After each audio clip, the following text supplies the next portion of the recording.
Bachir Gemayel was a Lebanese leader and president-elect. He was a senior member of the Phalange party and the supreme commander of the Lebanese Forces militia during the early years of the Lebanese Civil War. He was elected president on the 23rd of August 1982 while the country was torn by civil war and occupied by both Israel and Syria. He was assassinated on the 14th of September 1982, along with 26 others, when a bomb exploded in the Beirut Phalange headquarters. The bomb was planted by Habib Tanius Shartouni.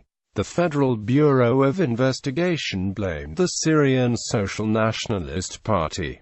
Early life. Bachir was born in the Akrafia neighborhood of Beirut on 10 November 1947, the youngest of 6 children. The Gemayel family originated from Beirut village in the Matn district of Lebanon and is one of the most influential Christian families in the country. His father was Bachir Gemayel, who founded the Phalange party in 1936 as a youth movement. Bachir Gemayel attended the Jesuit College Notre Dame de Jamar and the Institution Moderne du Liban, FANA. He completed his university education at St. Joseph University in Beirut. After teaching for 3 years at the Lebanese Modern Institute, he graduated in 1971 with a bachelor's degree in law and another in political sciences in 1973. In 1971, Gemayel studied at the Center for American and International Law near Dallas, Texas in the United States. Qualifying in 1972, he joined the Bar Association and opened an office in Hamra Street, West Beirut.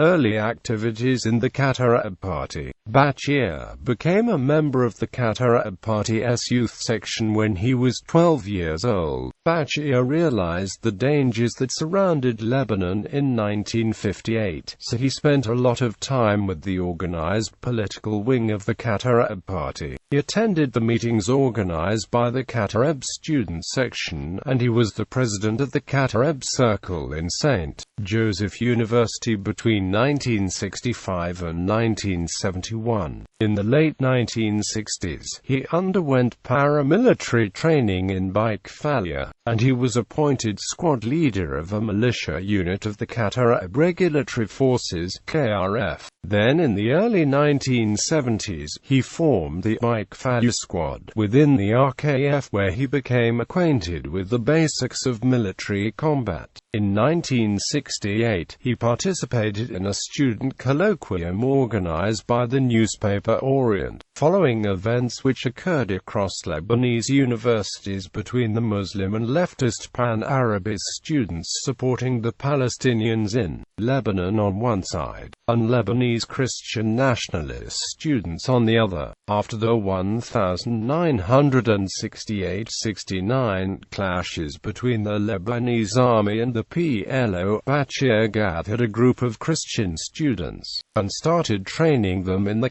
Arab-run Tabriya training camp located near Bishara in the Kesawan district mountains. This was the start of what would later become the Lebanese Forces. At this stage, he was a junior militia commander under the orders of William Howie, the founder and head of the KRF. In 1970, Bachir was briefly kidnapped by Palestinian militants in Lebanon and taken to the Tel al-Zator refugee camp. He was released 8 hours later.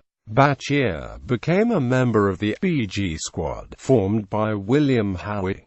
He was a revolutionary in the party. He became close with Jean Nader, the leader of Akrafia at that time, and became the vice president of the Lebanese Capital District, a position that he held from 1971 till 1975. Bachir became the head of the BG squad after its members found him as a leader more close to the views. This group was formed of 12 specially trained members such as Fouad Abu Nader, Fadi Frem, Eli Hobiaka and others. They were fierce fighters, and they were known for the violent performance in the field. This group was out of the direct control of the party. He had his own views and principles, and he wanted to run for the vice presidency of the party. But his men said to him that they want him as the leader of the Lebanese forces, and not the VP of a party. In addition, many members of the party did not want him as the VP because he was the son of Bachir Gemayel, the founder and president of the party. The elections were cancelled and did not take place until after his assassination. He submitted his resignation from the party in 1976,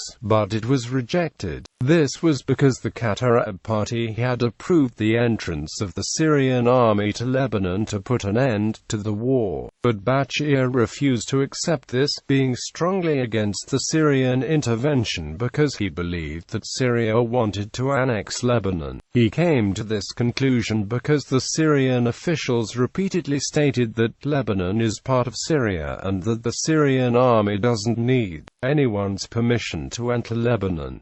Moreover, at that time, the Syrian educational system used to teach that Lebanon is a Syrian district. Military command. In 1975, Gemayel was accused by the LNM of being responsible for the Black Saturday massacre of Palestinians and Lebanese Muslims. According to Phalange member Karim Fakhreddouny, Bachir admitted to him that while being in an emotional state for the killing of 4 Phalangists earlier that day, he ordered his militiamen into the streets. Bachir added that when the situation developed into something he did not agree with and civilians were being killed, he tried to stop the killings but failed to. However, according to Michel Samaha, another Phalange member, Bachir was outside Beirut, arriving after the killing of civilians had started. Michel Samaha added that Bachir was one of the many senior members of the Phalange party who tried to stop this massacre. Christian East Beirut was ringed by heavily fortified Palestinian camps from which kidnappings and sniping against Lebanese civilians became a daily routine.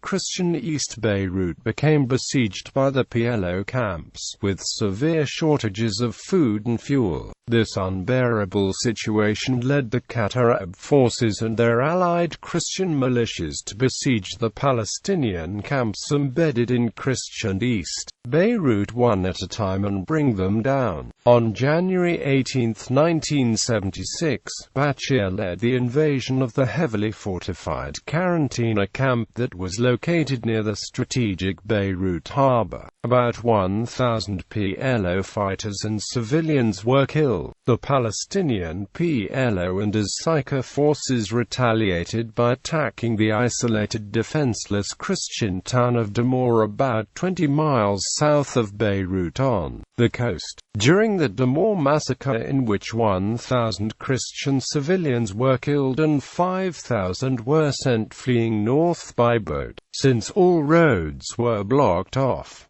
The Maronites retaliated with the invasion of the Tel al-Zator camp that same year. Bachir played an important role in the last stages of the battle. He sent a group of his forces that moved through the Suez and they blew up the ammunition storage in the camp. This incident was considered to be the lethal blow that led the fall of the camp. The Christian militias also fought against the PLO and LNM militias at the Battle of the Hotels in central Beirut. Bachir led the battle for the Holiday Inn that had an important strategic location. The battle was a success for Bachir's troops, and they were able to move the PLO out of the hotel. After ensuring the safety of the rear lines and their effectiveness, Bachir and his troops decided to abandon the hotel. In 1976, with the death of William Howie, killed by a sniper during the Battle of Tel al-Zator, Bachir became head of the Arab Regulatory Forces militia. Later that year, he became a leading member of the Lebanese Front, a coalition of several Christian parties, and commander of the military wing, the Lebanese Forces, a military coalition of several Christian militias which not only opposed the PLO but also the Syrian army presence, who had entered Lebanon at first to assist in defeating Palestinian militias. militants before turning into occupiers. Bachir led his troops in the infamous 100 Days War in Lebanon in 1978, in which the Lebanese forces successfully resisted the Syrian shelling and attacking of eastern Beirut for about 3 months before an Arab brokered agreement forced the Syrians to end the siege. Syrians took high buildings such as Burj Izk Akrafia and Burj El Mer using snipers and heavy weapons against civilians. The soldiers stayed for 90 days. Another major clash took place near the Sodako area in Akrafia, where the Lebanese forces fought ferociously and led the Syrian army out of the Izk building. This war led to the withdrawal of the Syrian troops from East Beirut and the Free Christian areas. At this time, Israel was the primary backer of the Lebanese Front's militia. In 1981 at Zaleh in the Beqa, the largest Christian town in the east, confronted one of the biggest battles, both military and political, between the Lebanese forces and the Syrian occupying forces. The Lebanese forces were able to confront them and reverse the result of the Battle of 1981 with the help of 92 Lebanese forces soldiers sent from Beirut as well as the town's inhabitants. Regardless of the very bad weather and heavy bombing, convoys were sent in the snow to Zaleh. The Battle of Zaleh gave the Lebanese cause a new perspective in the international communities, and by some was regarded as military and diplomatic victory. It strengthened Bachir Gemayel's position because of his leadership and important role in this battle. The battle started on the 2nd of April 1981, and finished with a ceasefire, and Lebanese internal security forces gendarmes were sent to Zaleh. The 92 Lebanese forces commandos returned to Beirut on the 1st of July 1981.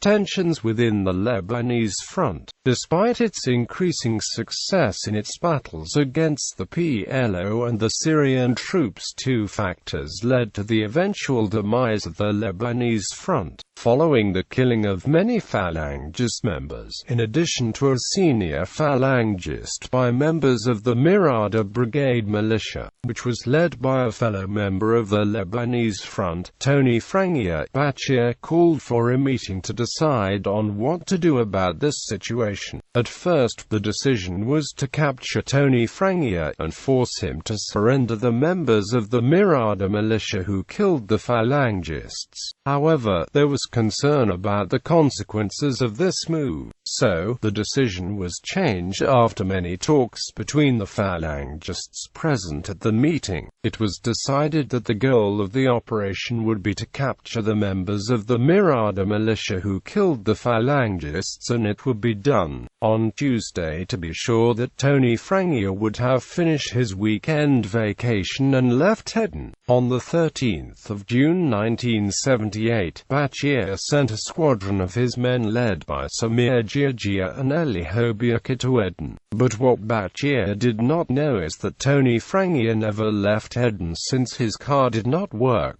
As soon as the squadron arrived, bullets were flying all over the heads, so they retaliated, and this led to the killing of Tony Frangia and his family, in addition to tens of members of the Mirada militia. The incident is known as the Hedon Massacre. Bachir was very angry about what happened, but he stood by his men. In 1980, in order to stop the clashes happening inside the Christian areas between the Qatarab militia and the Tigers militia, and in order to eliminate the possibility of an intra-Christian war, Bachir sent his troops to the town of Safra, where Danny Shamoun and members of his Tigers militia were vacationing. The Tigers, under the control of Elias al-Hanash, were exterminated in what was later named Safra Massacre. Danny's life was spared and he sought refuge in West Beirut, but Kamil Shamoun's support of the attack was interpreted as him believing that his son's militia was getting too out of control. Israeli invasion of Lebanon and Bachir's election. Israel invaded Lebanon in 1982.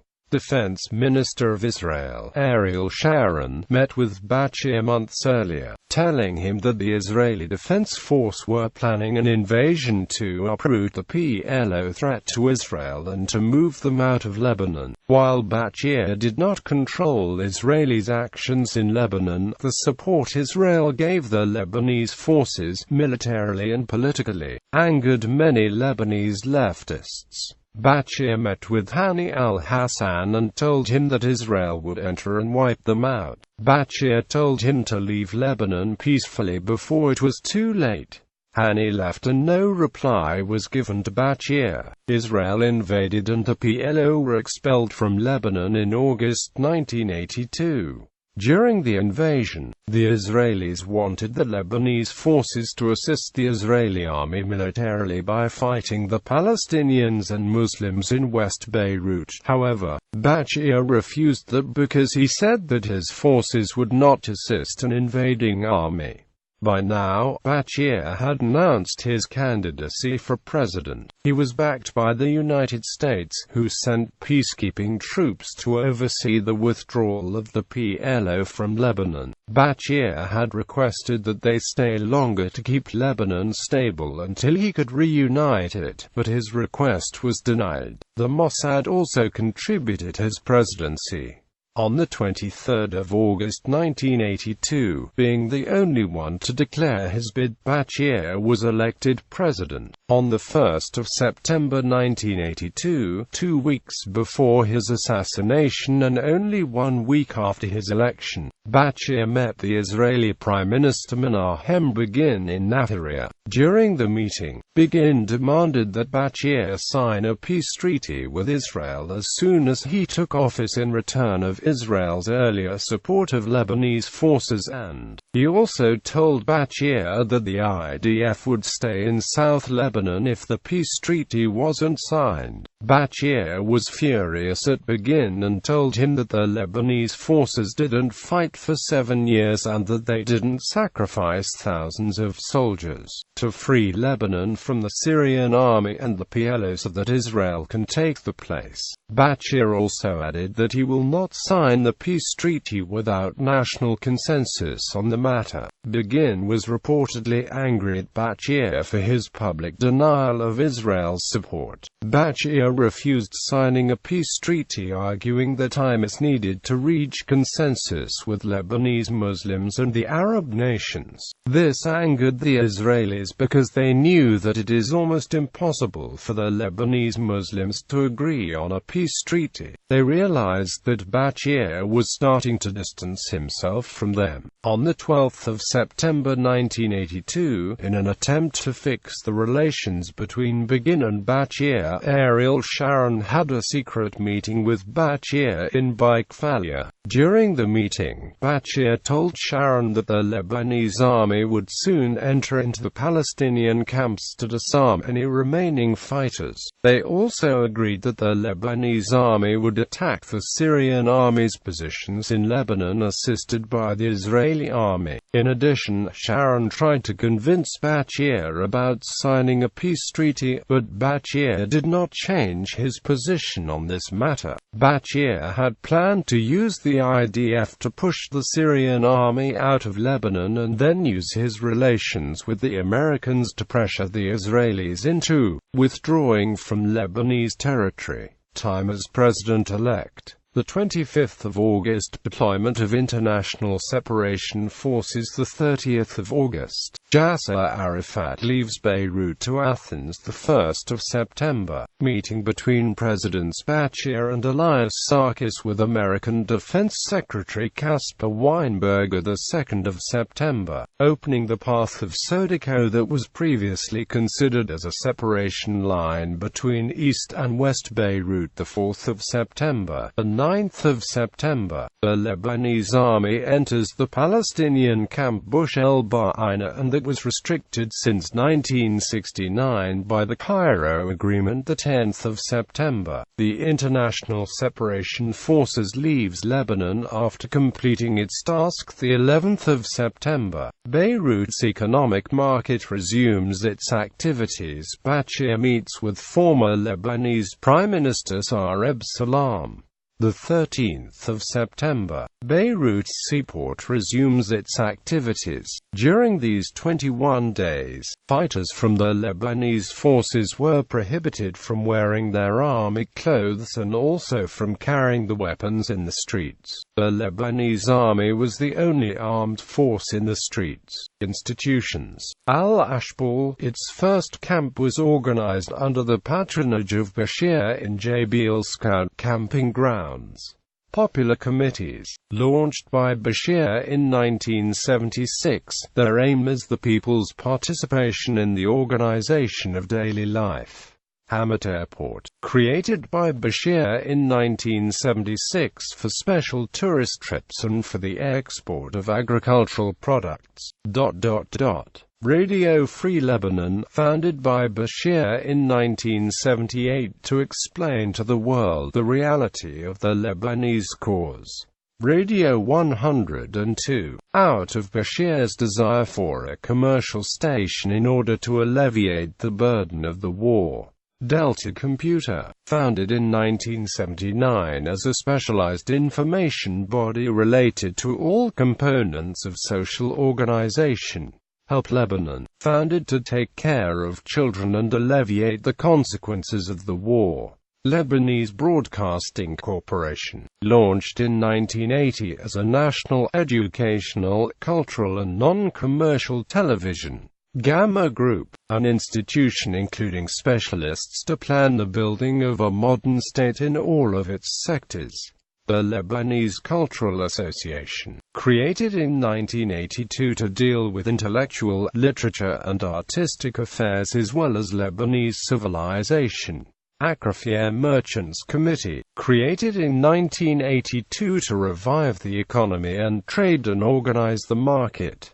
Agrafia Festival Committee, created in 1982 to organize fairs and exhibitions and to encourage artistic activities. Assassination. On the 14th of September 1982, Bachir was addressing fellow Phalangists at the headquarters in Agrafia for the last time as the leader and for the last time as commander of the Lebanese Forces. At 4:10 p.m., a bomb was detonated at the headquarters, killing Bachir and 26 other Phalange politicians. Whereas rumors spread that Bachir had gotten out alive, it was confirmed the next morning by the Lebanese Prime Minister Shafik Wazan that Bachir was indeed assassinated. Habib Shartouni, a member of the Syrian Social Nationalist Party and also a Maronite Christian, was later arrested for the assassination. His sister was living in the apartment above the room Bachir was in.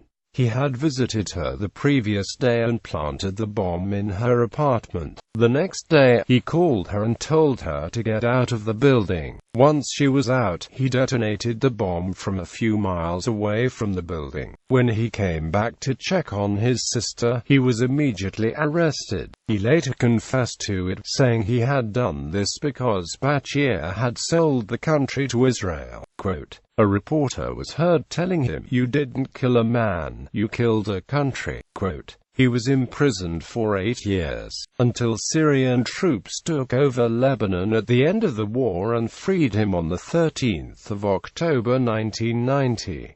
Bachir Gemayel did not condemn Habib Shartouni because of immense Syrian pressure. Condemnations poured in from around the world, including from the United Nations Security Council in Resolution 520 as well as from American President Ronald Reagan. Reagan had been one of Bachir's most staunch supporters, saying this promising young leader had brought the light of hope to Lebanon. Various theories exist as to other parties that he had a hand in the assassination. Many point fingers at the Syrian government and then Syrian President Hafez al-Assad for having knowledge of the assassination attempt and for backing Shartouni. Even after they kept pressuring him, Bachir refused to immediately give Israel peace. Bachir Gemayel's older brother Amin Gemayel was then elected as president, serving from 1982 to 1988.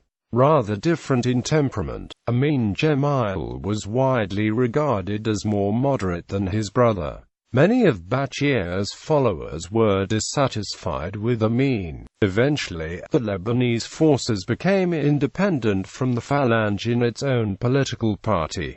Personal life. Bachir Gemayel's widow, Solange Gemayel, works to keep his legacy alive through the Bachir Gemayel Foundation, a political and informational organization. Bachir's eldest daughter, Maya, was murdered on the 23rd of February 1980 at 18 months of age by a car bomb intended for her father. He had 2 surviving children. His second daughter, Yamna, was born later in the year and received her degree in political science in Paris. She is now working towards her master's in management TSA in Beirut. Gemayel's son, Nadim, who was born a few months before Bachir was killed, was a law student and political activist, and was elected as a member of the Lebanese parliament in 2009. Books about Bachir. Damir wa Tariq Fi Rajal El Nada. Words from Bachir.